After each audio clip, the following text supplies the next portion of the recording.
Getting right back at it, Central staying, repping those mighty Eagles of NCCU. We are AudioNet, and this is Channel 9, broadcasting to you live out of Studio G in the Ferris and Newton's Communication Building.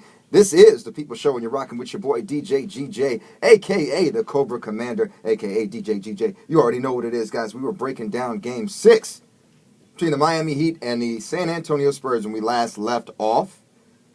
We're going to continue.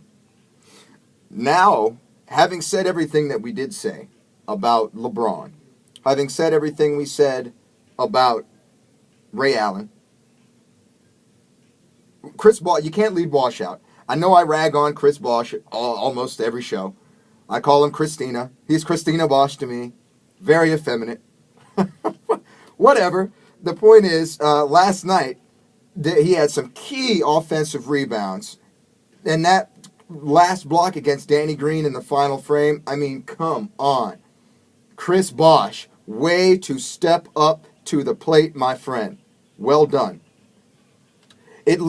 All of that being said about the Miami Heat, the explicatives can continue all day. All of that being said, the question still remains, did the Spurs choke? Did San Antonio give last night's game away? I think there's a valid argument to be made there that they did. Greg Popovich is normally one of the best coaches in the league. The guy is literally a living legend in the league today. But he had an off night. Terrible coaching job. That paper-thin rotation, are you kidding me? I mean, the stats, the box score tells the story in itself. You've got Tim Duncan, Kawhi Leonard, and Tony Parker. Everybody with pretty much 20 points. And then literally nobody else. Ask me how many points Gary Neal had. 5. Tiago Splitter off the bench. 5. Diaw off the bench. 7. Excuse me. Terrible. Terrible statistics. But when we talk about Tony Parker, 19 points, 8 assists. You know, those aren't bad. Tim Duncan, 30 points, 17 rebounds. A great night for Duncan. But you can't tell me after 44 minutes that Duncan's going to have another 30-17 game. 30 points, 17 rebounds on Thursday. I don't think so. I don't think so. What kind of dream world are you living in, Bub? That's not happening. What may happen is that with the 43 minutes that Tony Parker played and the 44-plus minutes he's going to have to play on Thursday, he could re-aggravate that hamstring. That could happen. Tim Duncan looked drained last night after 44 minutes. He looked fine in regulation, but going into OT, guy looked a little tired. Moving a little bit more lethargically. There's that. What was Manu Ginobili even doing on the court? 8 turnovers last night?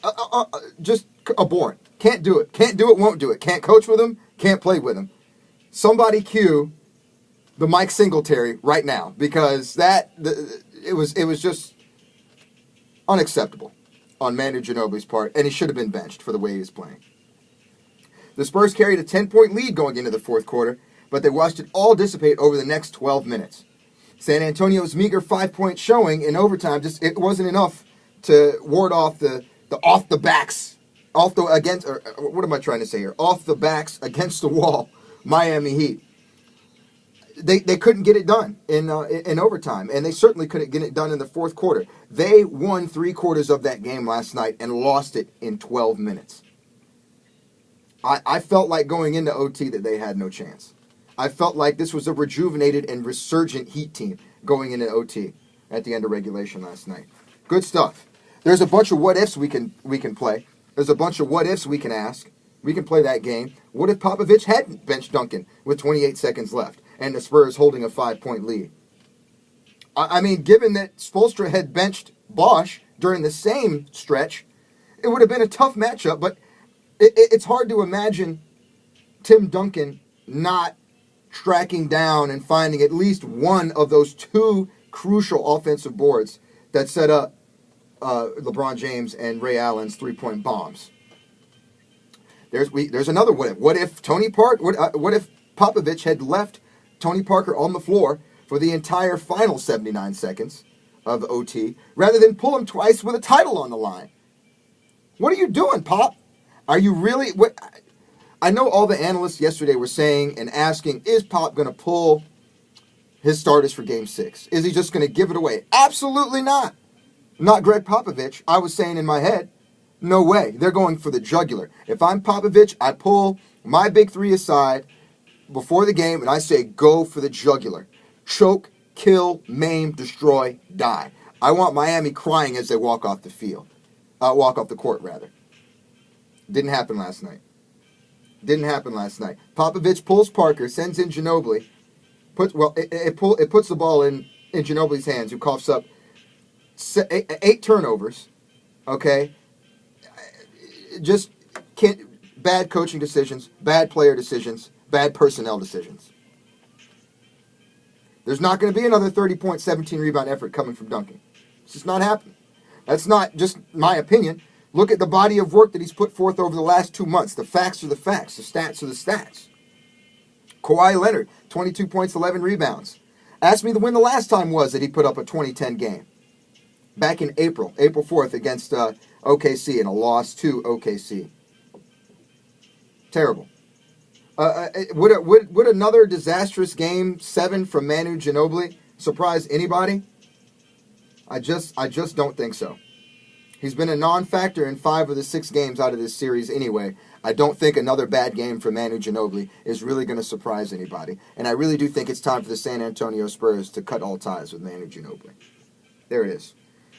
Almost any other coach but Popovich would have been ripped for the last moments of regulation and OT last night, for the personnel decisions and the bad coaching decisions. Just any other coach besides Greg Popovich that hasn't built up that level of respect and admiration inside the league gets torn a new one tonight.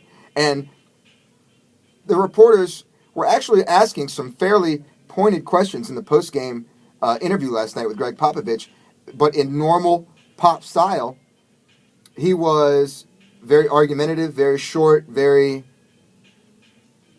abrasive. But whatever, he has the wildly successful coaching career that we're supposed to never question. But I'll tell you what, on Tuesday night with a 5th championship ring at his fingertips, he left me with no other choice other than to seriously doubt his coaching prowess on that night.